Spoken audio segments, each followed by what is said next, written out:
Défense du consommateur, on va vous partager un cas d'arnaque au téléphone qui nous est arrivé donc hier soir vers 18h15. C'est alors qu'un individu en appel masqué nous contacte par téléphone pour nous vendre un article sur notre entreprise dans une revue prétendument partie prenante de l'association des familles de gendarmes.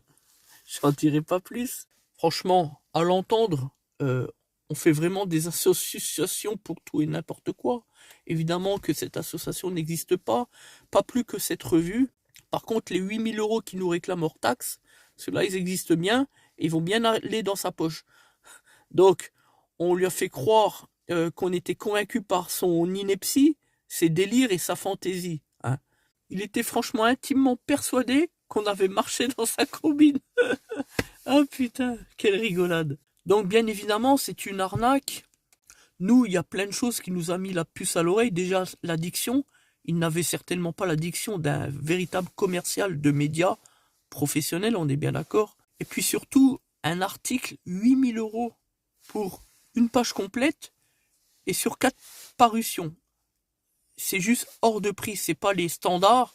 Les standards, ça aurait été plutôt autour de 1 500 à 2 000 € hors taxe. Voilà. On les connaît très bien puisqu'on en a fait plusieurs. Voilà. Et puis ensuite, on lui a fait croire qu'on n'avait pas trop de sous parce qu'on venait de faire plusieurs articles et tout. Et puis il commence à nous demander de parler de notre entreprise. Alors on a quand même un individu qui nous appelle d'entrée au début du coup de fil, par mon nom, mon prénom, mais qui connaît pas mon entreprise. Alors après, ensuite, on a développé les caractères principaux de la stratégie de l'entreprise. Et là, il a commencé à venir dire, oh, vous avez la main sur le cœur, vous faites des actions sociales pour la gente féminine, les femmes, pour les plus démunis, tout ça. Oui, les gendarmes aussi, ils ont besoin, blabla. Bon, il m'a baratiné, il m'a mis de la crème sur le dos, etc. Bon, bref, c'était magnifique. Et puis, il a fini par négocier. On en est arrivé à un moment donné où il voulait me faire le truc, la page, à 1 500, pas hors taxe, mais TTC, ce qui nous ramène à 1 250 hors taxe. Et il est sacrément commercial, le gars, quand même. De 8 000, il passe à 1 200.